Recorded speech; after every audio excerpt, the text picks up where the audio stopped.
I always think we should start these like mid-conversation. You ever think about that? Like we've been talking for a long time, and then you do an intro.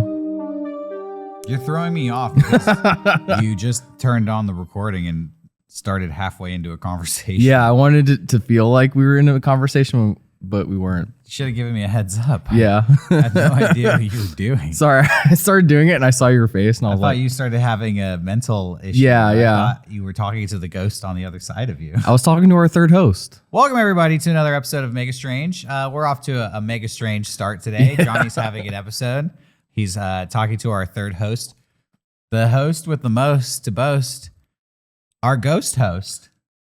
Dude, ghost host. You ever, did you read Goosebumps as a kid? Yes. I was so obsessed with Goosebumps. I would always get Goosebumps like birthday stuff, and it was always like little poems that were exactly what I just said.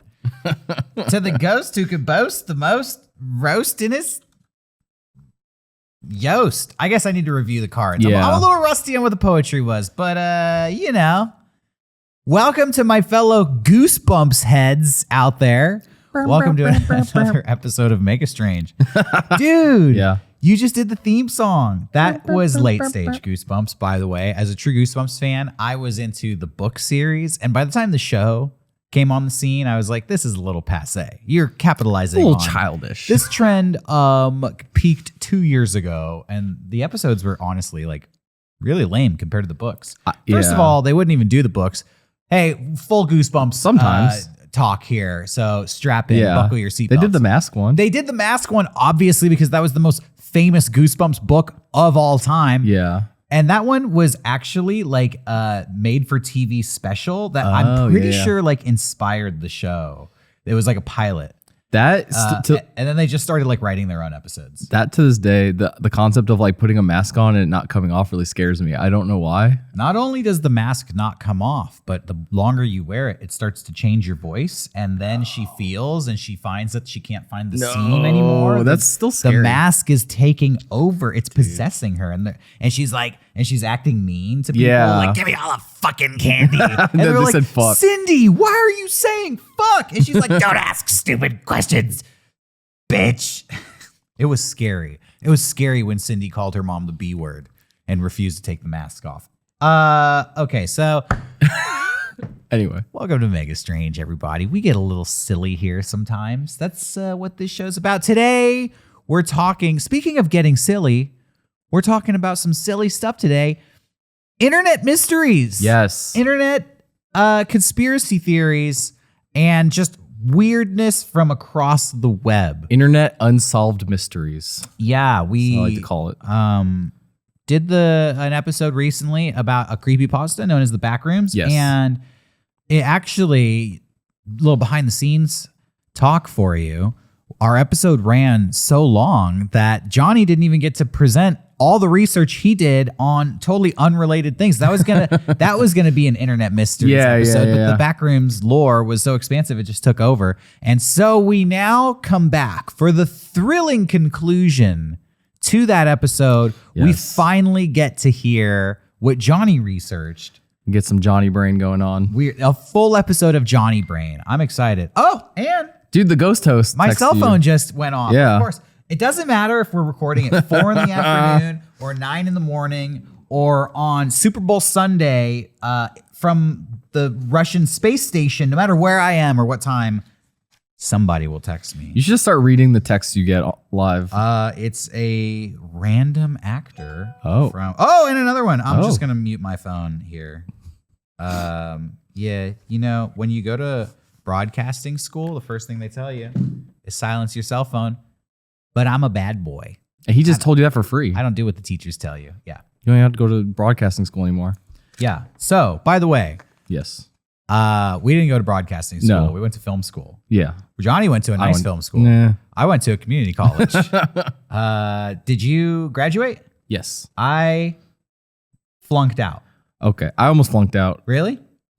Yeah, I had a teacher fail me because I didn't go to his class because I liked another directing teacher better. I purposely flunked out. It was a conscious decision. Doing Mega 64, our career was taking off, and I had a job opportunity that I had to go on a business trip. Yeah, I was like 20 years old. Well, that's cool. I was like 21 years old.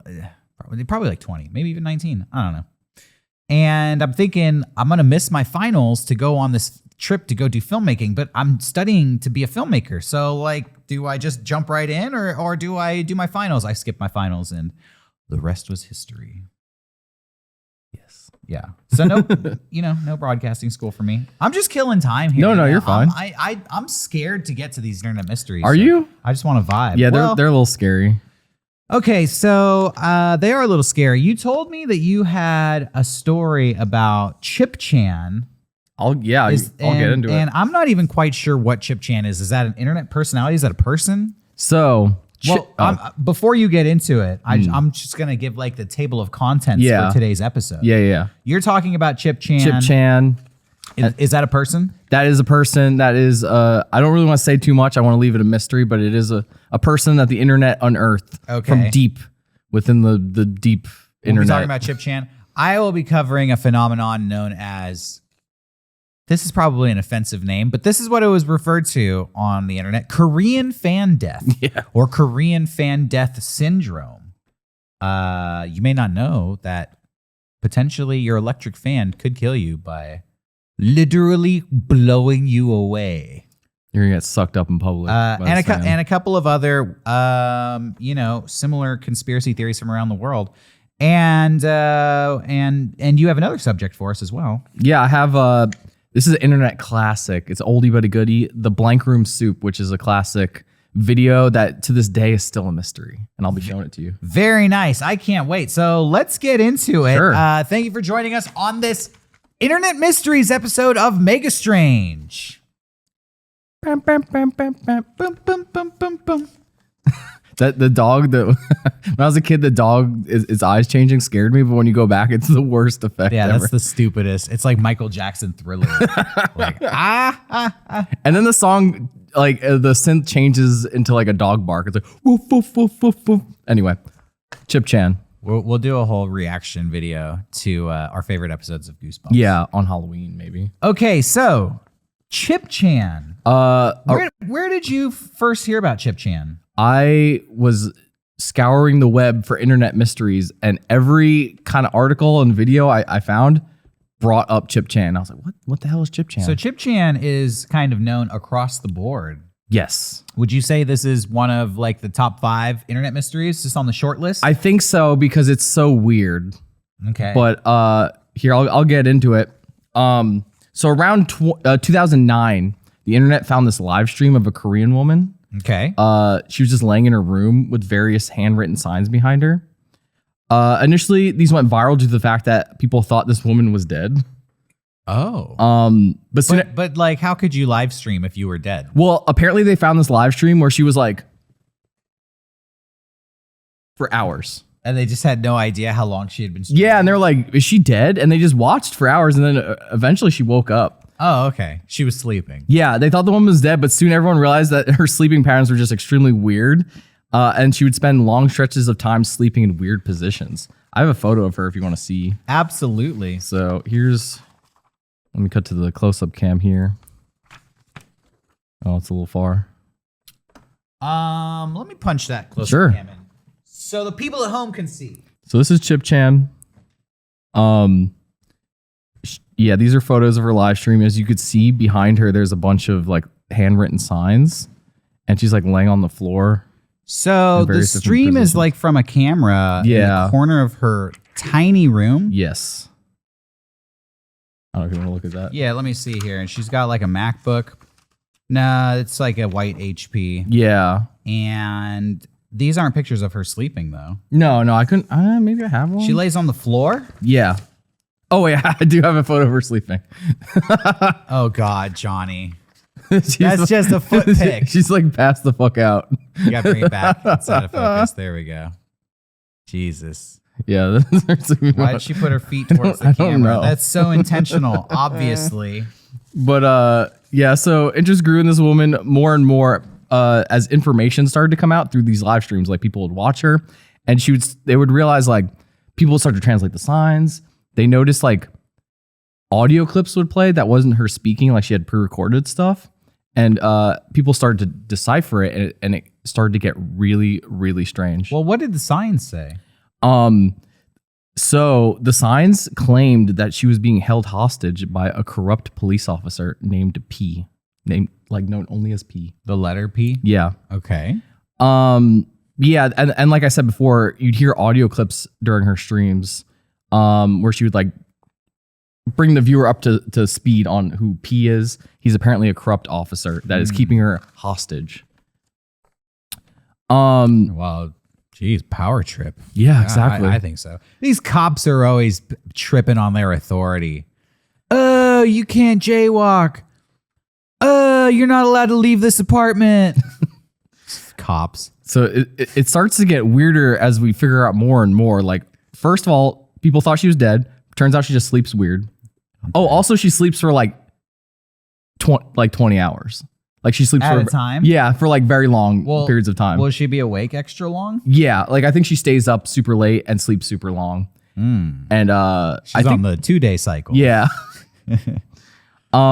But slowly people started to find like more info about her. Like I said before, someone unearthed a WordPress blog.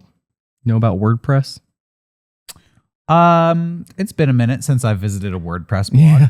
It was kind of like back in the day when there was like Blogger and WordPress, when people were like more, it was more like blog based. Yeah, it's like a live journal or a dead journal where you just write a diary entry every day. So when they unearthed her WordPress blog, they found a ton of posts talking about P and how she claims to have a device implanted in her ankle. Okay. That was installed by P. A tracking device. Yeah, at a cartilage bone 3 centimeters off the ankle bone. Like they would do to an animal. Yeah. She also believes that the chip implanted she has a chip implanted under her elbow as well.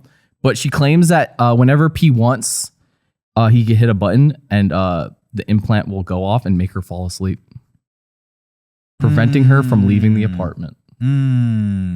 I don't know if I believe that one. The elbow chip has a remote control sleepy button on it. Yeah. He can remote zonk you out, up. And how does he know? Maybe he's watching the live stream like, she's awake. Oh, she's heading for the door. Oh. He'll get sleepy. Maybe it's like he has to tap it a bunch of times and like, it's like 30 taps will like make you fall asleep. But like if he hits it 50 times, it'll like practically kill you, you know? I'd be worried you might OD on the elbow chip. Yeah. You know?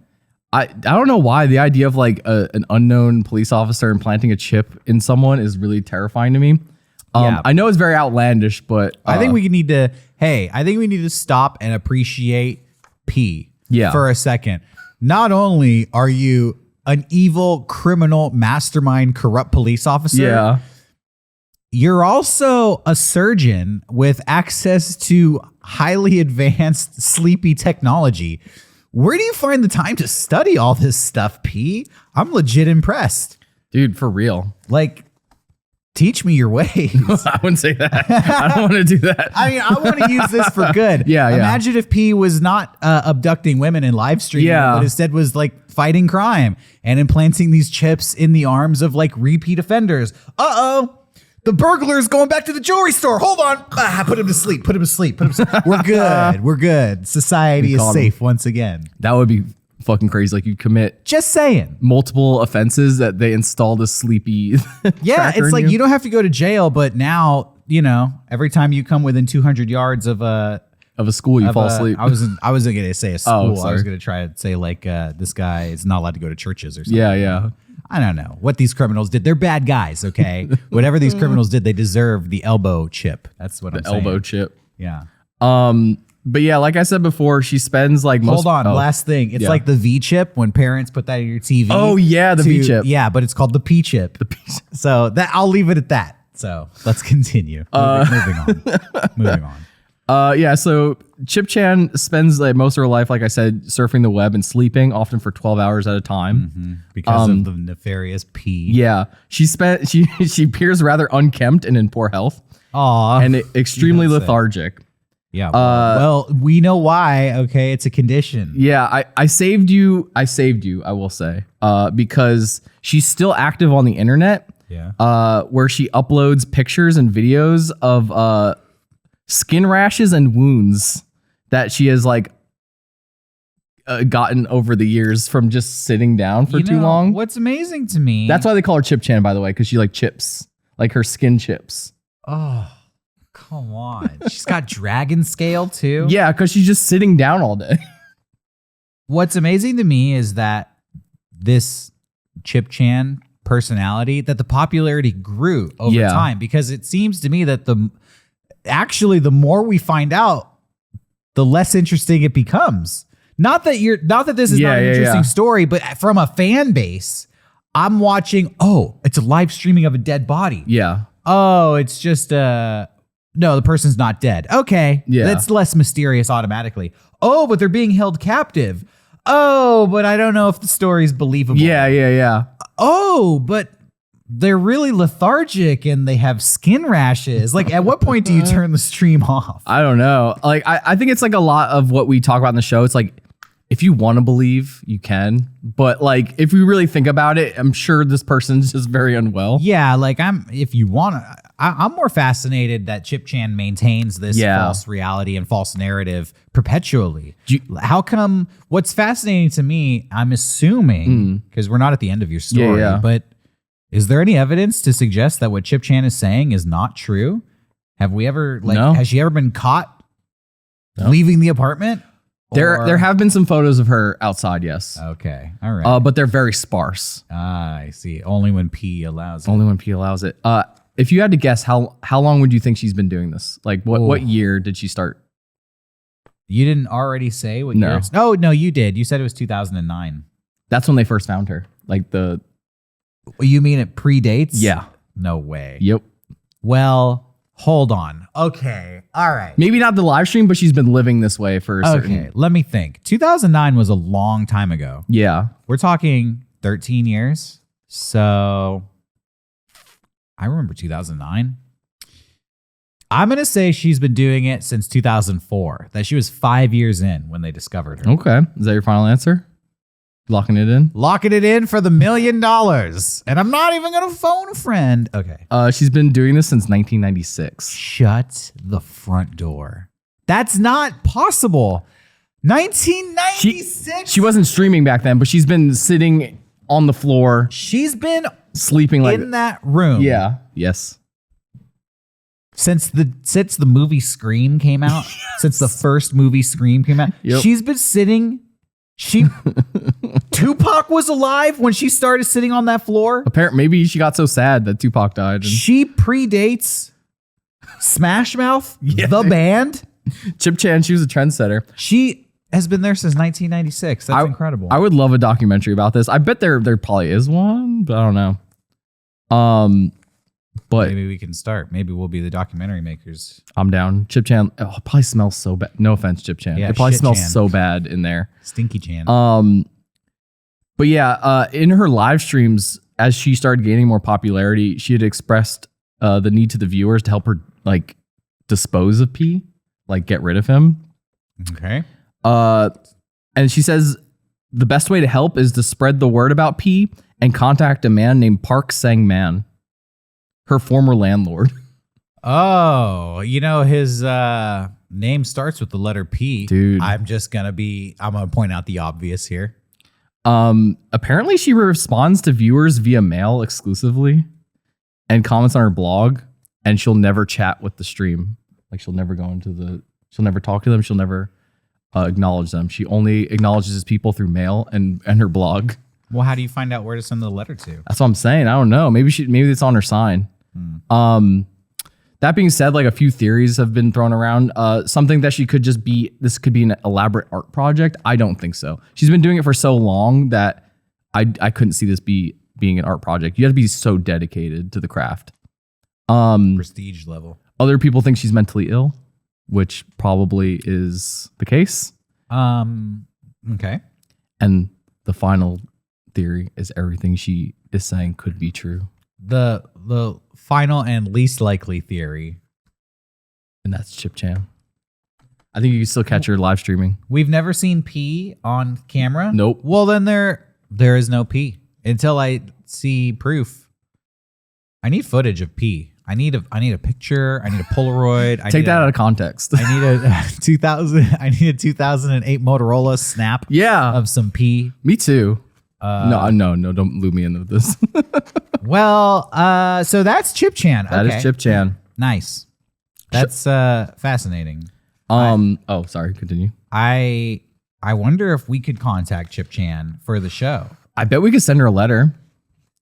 I'll do some research and try to figure out that, because other fans know where she lives, or not where to send the mail, so we could probably figure it out. All right, Chip Chan, we're gonna send you a care package, Yeah. so get ready. Some Mega Strange stickers and a map of where Bigfoot is. Dude, I don't know what we'll send her. that would be Something. awesome. And then if she opens it up on stream, we'll play the footage here and we'll react to it. Yeah, we'll be like, Chip Chan acknowledged us. Real programming happening live on camera. Cool. Well, I have a video to show you if you want. yeah, let's get into the video. Absolutely. I'm not going to say anything. I'm just going to let you absorb this.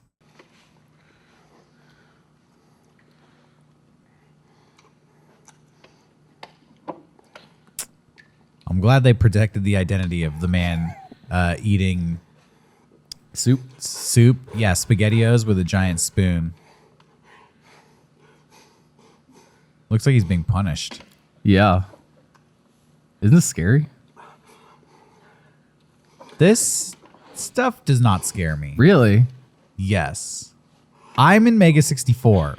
I film shit like this all the time.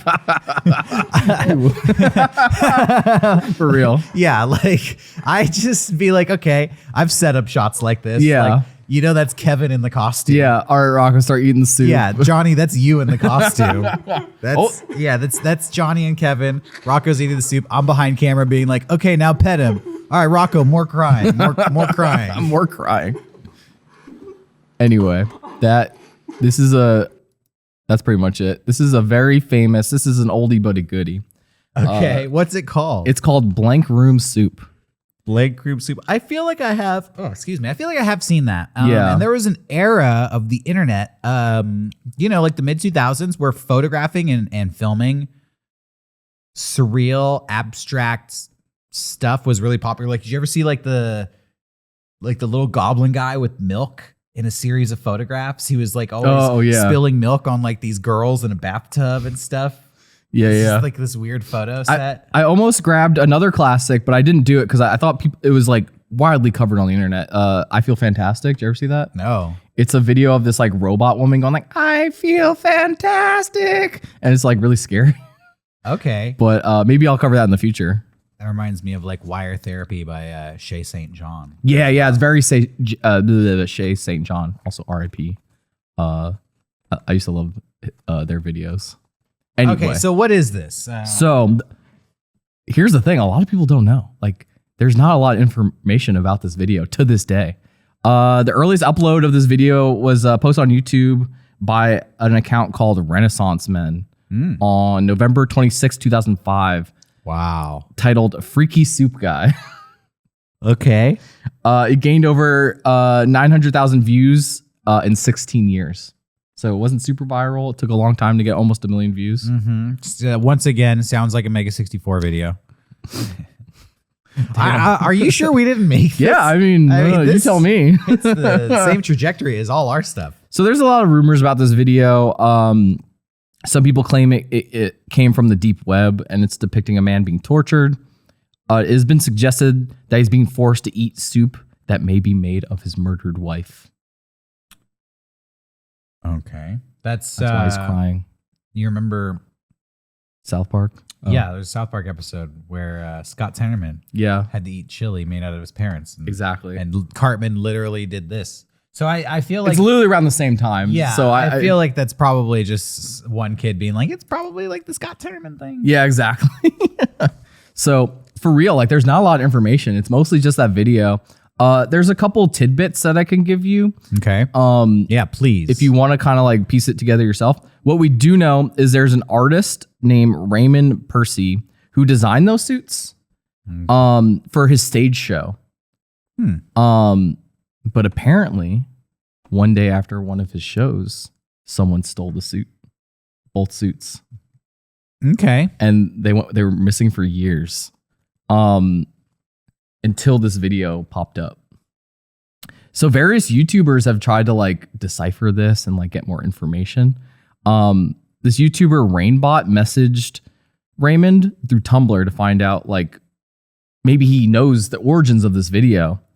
Raymond claimed that the costumes were stolen from their RV after performing at a place called the Key Club on Sunset Strip. Percy then says he received an email containing what's now known as the blank room soup. So he doesn't know where the suits went, but he got an email with this video, and that's about it. Okay. And that's all we know? That's all we know. Interesting. To this day, blank room soup is still a mystery, and that's all we know. Wow. Okay. I love when a video is on the internet and cannot be traced to a source. There's a collection of videos that fall into that category. I've been researching some myself. Yeah. And yeah, you know, in this day and age of the information superhighway and the age of technology, I think that there's this assumption. We take it for granted that everything has an answer. Has an answer. Yeah. And that if you dig deep enough, somebody out there has figured it out and uploaded it to the internet. But time and again in doing research for this show, you find that that's not true. That when you really dig in deep, either it's a hoax, and you're like, oh, this is all fabricated around nothing, or you just hit a dead end where you're like, oh shit, like the breadcrumbs just kind of stop. It just like mysteriously you run out of information, which is what happened in this case. I from what I've gathered on this video, I really think that those suits were stolen, and I think whoever stole it was trying to fuck with that guy, and it became kind of like just shrouded in mystery. I feel like the person can't come out and be like, I made that video, because then that artist could easily be like, oh, you stole my stuff. Well, the artist claims to have received an email of the video. The way the story is told, it's suggested that the email was sent by the person who created the video. Yeah. Can we get that email? That email does exist. It's very vague. It's like a story about like, a beloved story character being used for evil. Yeah, but I mean the email address. Oh no, I think it was like a burner email. Yeah. But the email does exist if you want to look into it. It was very like, I'll say it was very pretentious. Okay. It was like, something I love was destroyed, and it's like a whole like Greek tragedy kind of written out, and it's like, oh, okay. I'll play devil's advocate here. Yes. I feel like this stuff is always hard to believe that it could be real. And you're like, well, it has to be an art project. It has to be a hoax. It has to be this guy lying about the suits being stolen. I feel like it's easy to just default that. But then sometimes you'll be reading or watching or listening to like a true crime podcast. Yeah. And you'll hear some story about a serial killer who's really doing some crazy shit. Like, yeah, I would abduct people and I would lock them in a box and I would wear a mask and torture them. And it's like, wow, there really are people out there who are legitimately crazy. Yeah. And are doing scary stuff. We pee, dude. P. P could be real. P could be real. You know, it's so easy to say, P is probably just made up, but then the news will tell you some story and you're like, dang, there's another version of P right there. The P's are out there. So this could be created by another P, an American P. An American P? An American P. I have one more thing if you're down for me to get into I'm it. loving this. Okay. Does this one have a video to go with it? No, this one is a little bit more silly. All right. I wanted to kind of counterbalance all the creepy and weird, the strange, if you will. This one is about Geedis. You ever heard of Geedis? Yeah, Anthony Geedis, lead singer for the Red Hot Chili Peppers. He wrote Under the Bridge. Love that guy. Damn, dude. I didn't even expect you to say that. Wait, no, sorry, different guy. Okay, what are you talking about? Oh, so I can't even bounce. That was funny. In 2017, there was a comedian named Nate. Sorry if I'm going to mess up this guy's name. Nate Fernald, I think. Okay. He scoured the internet, or more specifically eBay, for pins, like cool old pins.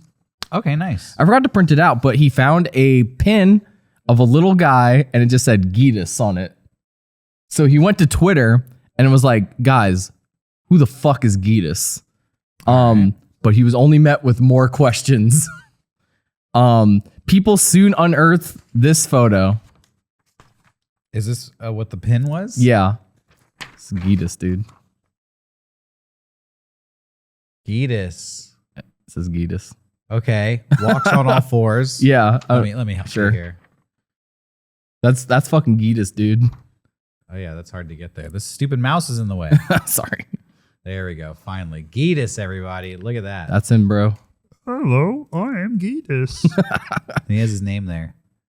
That's how you spell it. Yeah, Geedis. Anyway. I love This Geedis. is going to be the thumbnail of the episode. Yeah, just Geedis. Anyway. WTF is Geedis.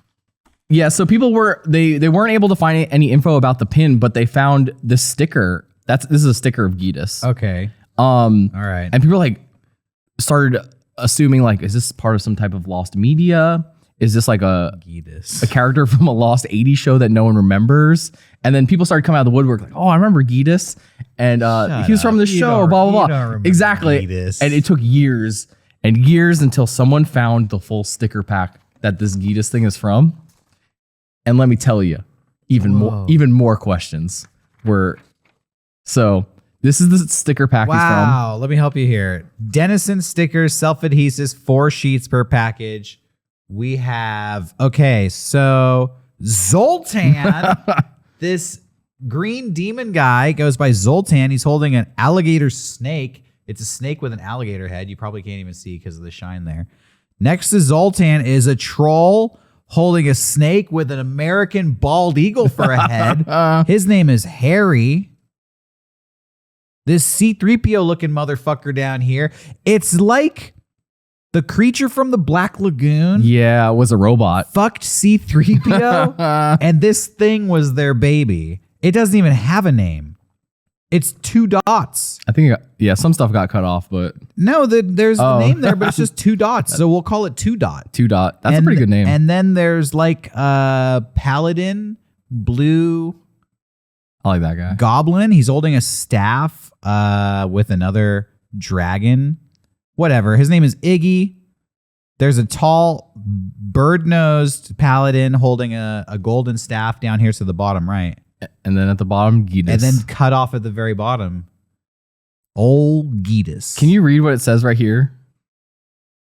Oh, yeah. In the middle, it says the label here is The Land of Ta. The Land of Ta. That's all we had to go on for years. People unearthed the sticker pack and they're like, what? Even more questions. They're like, first, who the fuck is Geedis? 2, what the fuck is the Land of Ta? So it kind of just spiraled, and the only information we had was that it was Denison stickers. And that was kind of like for years, no one knew.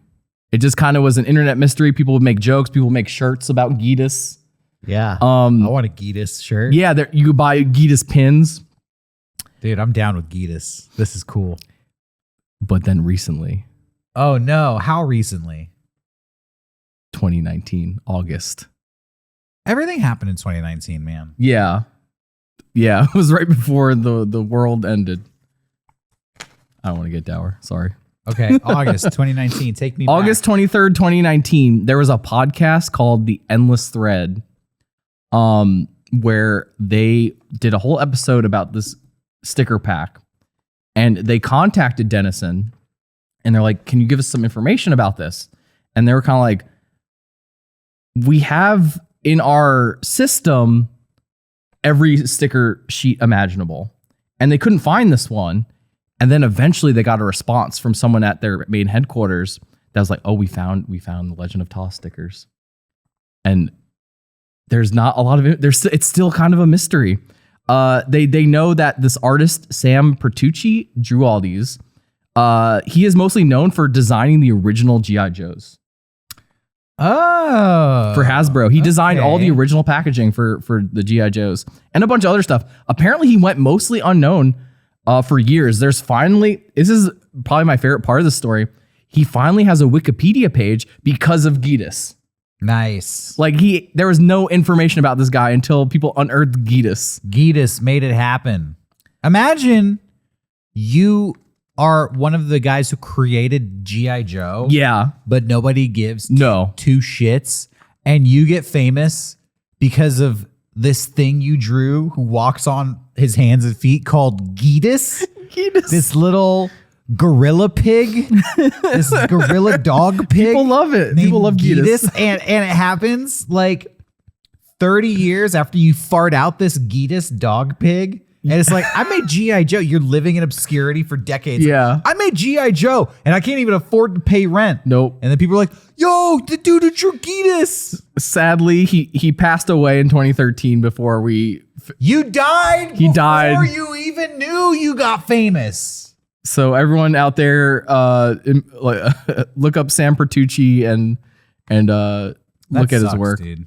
Yeah, for that real. To me is the biggest bummer as an artist to live your life in obscurity and to become famous posthumously Yeah. after you've died, and your whole life you think you're a failure, but the world is just not ready for your creations. That's the worst. I hate those stories. Me too. The final nail in the coffin. Dennison general manager Lou Diarmo kind of recalled because people are like, "What the fuck does Geedis even mean?" Apparently, people in the Dennison offices would use the term Geedis as a slang for money, spelt Geetus. I brought it up to Garrett yesterday. I was like, "Have you heard of Geedis?" He's like, "Isn't that a slang for money?" He's the only person. He just out of nowhere said that, and I was like, "Yeah." He's like, "Oh yeah." People always they're like, "Yo, give me the Geedis." I'm like, Give me the Geedis. okay. I thought this was bullshit until he said that. Like, I didn't even prompt him. He just said that. I was like, oh, I guess that's Strange. real. So people think like maybe it was a joke around the office. Like people think that maybe that dude Sam Pertucci didn't name these characters, and people at the Dennison offices did, and they thought it'd be funny to name him after their whole thing for money, because maybe they thought he'd be a super popular character, which eventually he kind of technically did. I don't know why you would just create these characters for stickers. Maybe in the 80s, that's what they were doing, just creating characters for one-off things like He-Man. Yeah. You know, they just created these toys and all these things were built around it. But this seems to me, I don't know, the land of Toss. I get the feeling like this was a failed pitch. I think so too. I think that guy Sam Pertucci had these drawn already and was kind of like, I have these. These look like character concepts for a cartoon, a comic book, a TV show, Yeah. or a line of toys that was rejected. But Exactly. they're like, let's make some stickers out of this and see what happens. Exactly.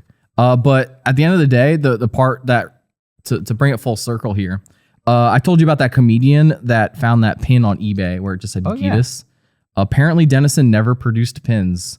So people to this day don't know where whoever made these bootleg pins got the original Geedis from. It's just kind of like the mystery goes even deeper. Where did the pin pin come from? And that's the story. That's all we know about Geedis. Nice. All right. Well, thank you for talking about Geedis. You're welcome. And what was the name of that soup video? Oh, Blank Room Soup and Chip Chan. Blank Room Soup and Chip Chan. Yeah, very nice. So when we started talking about doing this episode, we were just talking about internet mysteries. And, sometimes when we do a general topic like that, I don't even know where to start. Yeah. And I'll just Google search random broad terms. All right, let's dive right in. Internet mysteries. And I was Googling that. This isn't even an internet mystery. I don't know why, but this came up when I was looking for stuff to talk about. This thing called Korean fan death or fan death syndrome. Yep. And I brought this up to you, and you had already heard about this.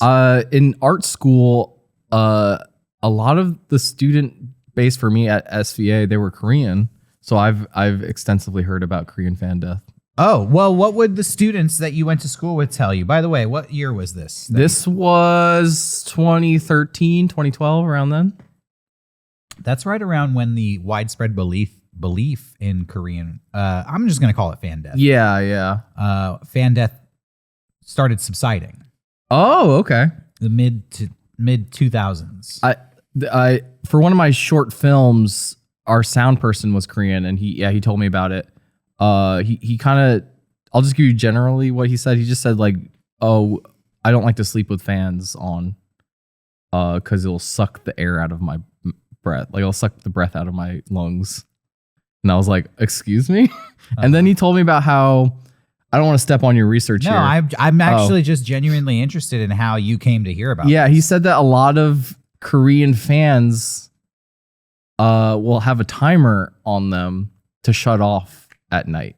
Or like you could set it before you go to sleep so it will shut off. Oh, interesting. Yeah.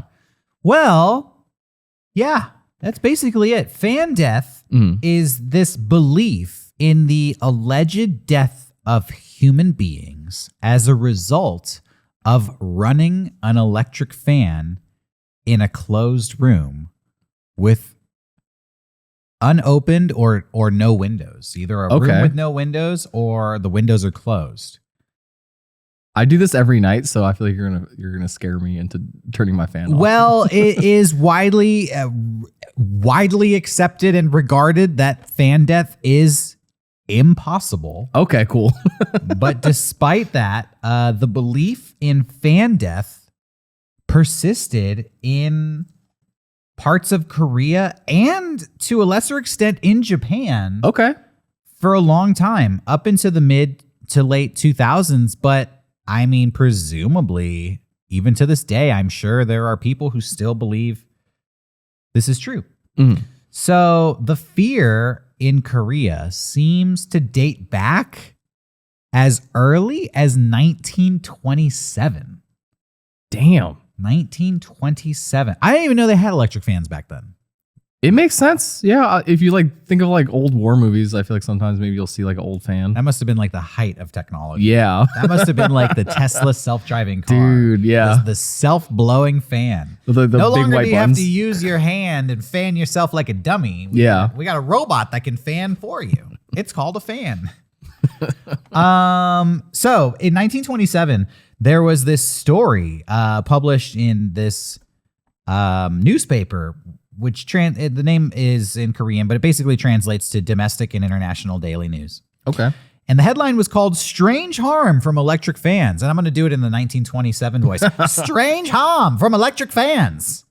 Warning readers that the new technology comes with a risk of nausea, facial paralysis, and even smoking on his pipe, asphyxiation. I was gonna say I like that your accent includes a little cigar. Yeah, a cigar or like a cigarette on one of those stems. Oh yeah, like Hunter S. Thompson. The theory being that the fan's circulation, this one made me laugh actually. Circulation of stale air causes the user to choke on their own carbon dioxide. Oh. By the way, that's the same argument people used for not wearing masks I was just about during to say. the pandemic in 2020. Say. So it seems like the bullshit arguments just get perpetuated every 100 years or so. The retroviruses, the fans are going to blow the disease back into your mouth. Sorry, I just got excited. It was so funny to me. I was like, this sounds so familiar. Yeah, as you were saying, I'm like, that's what people said about masks. Yeah, imagine if they had YouTube videos back in 1927. You'd see people like, put the fucking fan out of the room. I'm not fucking putting it out of the room. They start like punching each other and arguing about it. Oh, you got a fan in your room? All right. Let's not get political. That's my mantra. I should tell it to myself. So that was 1927. But even as late as the 1970s, 50 years later, the newspapers in Korea were still warning people about fan death. Okay. The government was issuing warnings about it. Now, apparently, there was one case in particular in 1977. I could not find the actual article, but I saw other articles referencing that this article existed. A report of a man who was found dead in Korea Oh, in a locked room, and according to the newspaper, apparently had no medical ailments wrong with him, but was sitting in between two electric fans blowing on him. And the story goes that this case of this man was so sensational that it reinvigorated the widespread panic of fan death. Now, again, I could not find the actual article that they claim exists, but yeah, it's like that old story. I don't know if you've heard this in elementary school. It's a riddle, and it was like a man is hanging dead from a noose in a locked room with no signs of forced entry, and there's a puddle of water beneath him. Yeah. What happened? You ever heard that riddle? yeah. He was standing on a block of ice, and the ice melted, and he killed himself. There was by the way, side note, when I was a kid, there were all these riddles that people would tell me in middle school and elementary school that were always figure out how this person died. And it was morbid. There was that one that I just told you. Yeah. And another one that I remember as a kid was a man is sitting in a chair dead, and there's a rock next to him, and he's in a locked room with no forced entry. What happened to him? And I was like, hit his head with the rock? he hit himself with the rock. And they're like, no, there's no signs of impact on him. Blah, blah, blah, blah, blah. And the answer, Superman, that's kryptonite. Oh my God. I know, it's so stupid, stupid elementary school riddles. I was gonna say though, the article you brought up reminded me of when I was a kid, and Razor scooters were so big, and then you slowly, I think it actually happened, but you'd start to hear from people's moms oh, I heard a kid cut his fingers off. Yeah, With I heard the Razor this. scooters. I heard that. And then it was my mom got rid of my Razor scooter because of that. Whatever. Really? Yeah. I still hold a grudge. She got rid of it. She was worried you're gonna cut your fingers It off? was that, and then my grandpa rode on one and fucking busted his ass. That's the real reason your dumbass grandpa fucked it up for you. Yeah, bro. He didn't even cut his fingers off. I'm sorry. I know your mom and dad watch this show, and they're gonna want. My dad watches it, I think. I'm just kidding, Mr. Weiss. That was a joke about Grandpa Weiss. So it was very inappropriate. It's my mom's dad. Oh, we're cool. Yeah, we're good. We're good. Your mom loves me.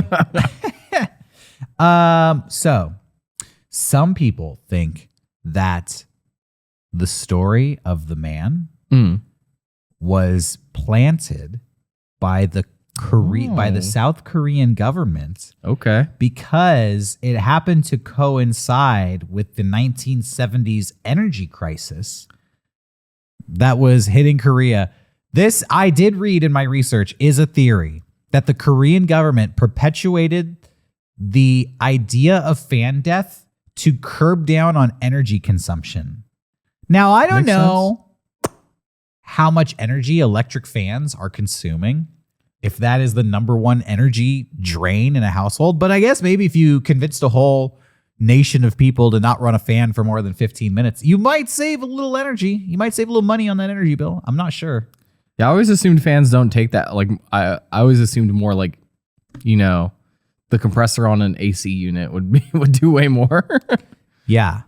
Regardless of the conspiracy theories, in 2006, Yeah. the Korean Consumer Protection Board, the KCPB, issued this warning to the public.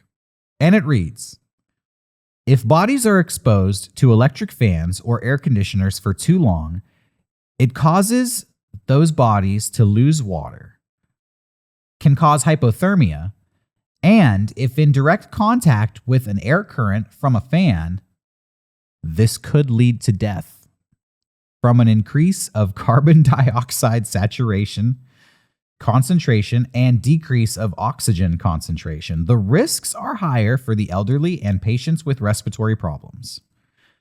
From 2003 to 2005, a total of 20 cases were reported to involve asphyxiations caused by leaving electric fans and air conditioners on while sleeping.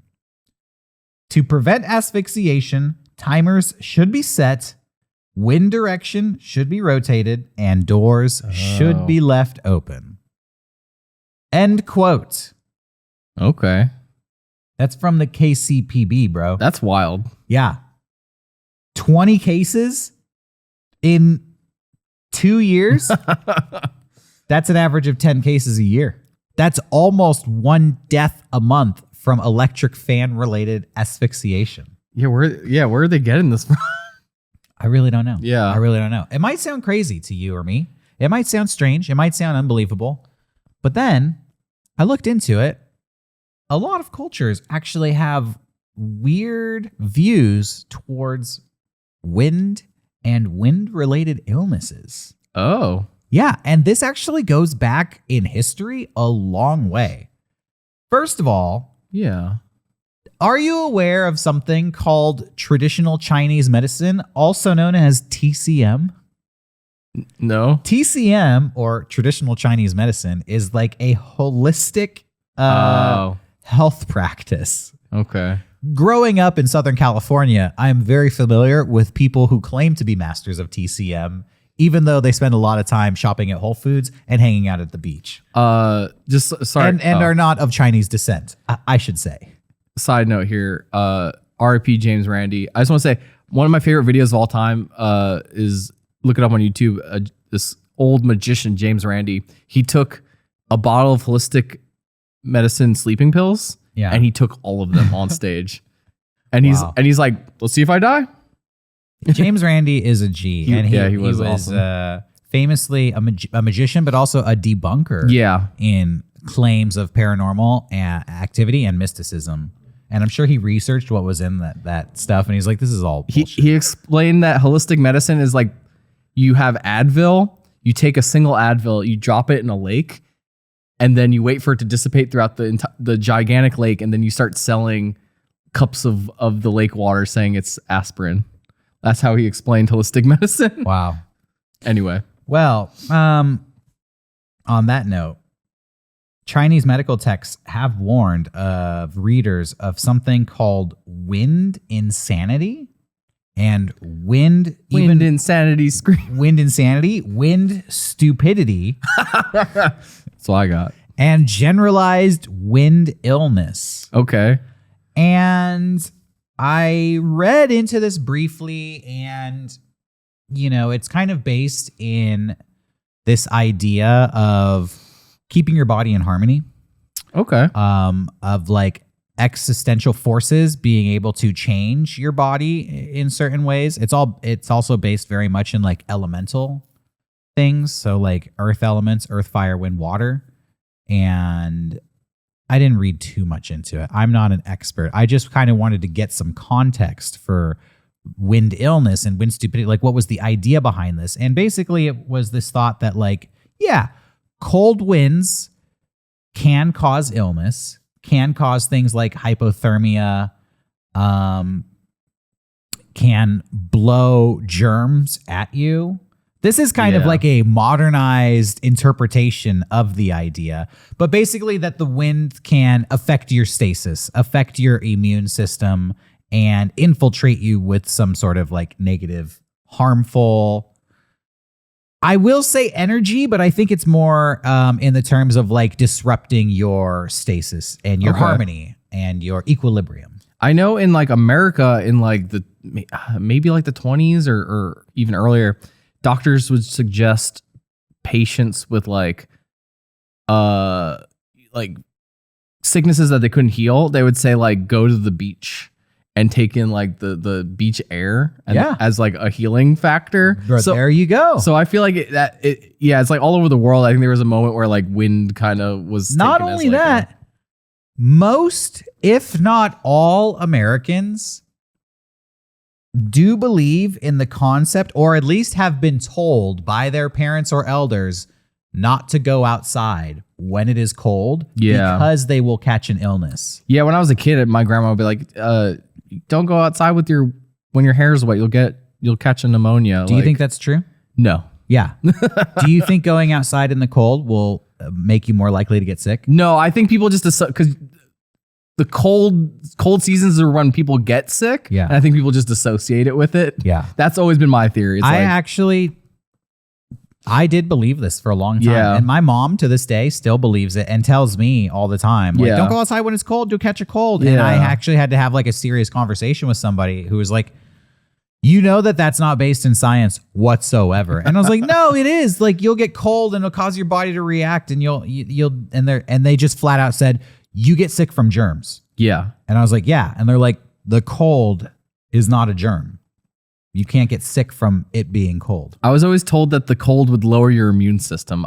To this day, I don't think that's true. I don't know. So I looked into it a little bit, Yeah. and there is some truth there, actually, that your body will respond to a drop in temperature. Okay. It will increase, like, you might get a stuffy nose or Yeah. sniffly nose. It'll fuck with your Sinuses? your nasal congestion, your mucous membranes Oh. can start to change during when a temperature changes. A lot of people, to get back to the wind illness though, a lot of people generally feel sick when they experience a temperature change at the change of seasons. So I don't think it's so outside the realm of logical thought to think that a direct wind current can affect your health. Even though I don't believe in fan death. It's a far shot away from fan death, but I can kind of see You can see the pieces. the stepping stones that lead down the road to believing in fan death. But I will say the final thing in looking into this, and this is kind of like getting into the real world stuff, I think the jury is still out on air conditioning. And if air conditioning is bad for your health. I have relatives who said that older relatives in the family died of lung cancer because they smoked a lot of cigarettes and sat in an air conditioning room all the time. And I was like, really? The air conditioning? Yeah. I've definitely woken up, like, I used to have an air conditioning really close to my face a couple years back, and I would wake up with like sore throats. Yeah. That was kind of like the extent of what would happen to me. Yeah, it can dry you out, definitely. And, air conditionings are kind of air conditioning units are relatively new. I think they're only 2 generations old in our world. I think I read a stat that said in the 1960s, only 12% of Americans had some kind of air conditioning in their homes. Okay. Now it's way higher, 70 or 80%. Yeah. But as air conditioning becomes more popular and prominent in homes across America, scientists are warning if you have a badly maintained air conditioning system in your home, office, or vehicle, it can become contaminated with bacteria and potentially harmful. They say that worsening asthma problems and allergies in the United States can possibly be related to these air conditioning systems and something called sick building syndrome. Sick building syndrome is something that researchers started seeing in people in the 70s and 80s. People in office buildings started saying the building was making them sick. I have that here a lot. I sneeze a lot when we're in the studio. Interesting. Sick building system. The symptoms are nasal congestion, breathing problems, headaches, fatigue, irritated skin. And it could be linked to respiratory illnesses as well. They say that the likely explanation is that a poorly maintained air conditioning system can be a breeding ground for microorganisms and bacteria.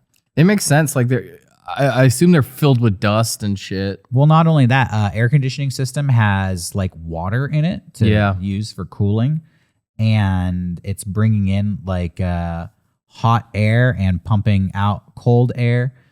And, hot air, dampness, that's the breeding ground for bacteria. That's true. But they say that it's really not clear to many people that this is even a problem, and it is a very understudied phenomenon. Sick building syndrome. So, an electric fan may not kill you, but your air conditioning unit might. And you brought it around, dude. if you think it's crazy, if you think wind stupidity and wind illness is crazy, well, your mom probably told you not to go outside when it's cold. Yeah. Because you'll get sick. Exactly. And we pretty much have our same wild beliefs over here. Oh, for real? Yeah, so that was a long rabbit hole that I went down. I was like, people think electric fans can kill you, and then it ended with maybe I don't want to run the AC so much. Yeah, for real. That's everything I have for this episode of Mega Strange. Hell yeah. And I think that brings us to the end. So thank you for watching, everybody. If you Thank enjoyed you. this episode, please subscribe, turn on notifications. We are here every Saturday with a full-length episode of new weirdness, new weird episodes of the Mega Strange podcast. And every Wednesday, our new day for the mailbag, you can call us up and tell us the weird stuff you've experienced. We'll see you next time. This is Derek and Johnny signing off. See ya. Bye. My chair's squeaky. So if you heard some fart sounds, that wasn't me. It was you. You're getting close to the truth. Maybe too close. Derek, Johnny, stay safe.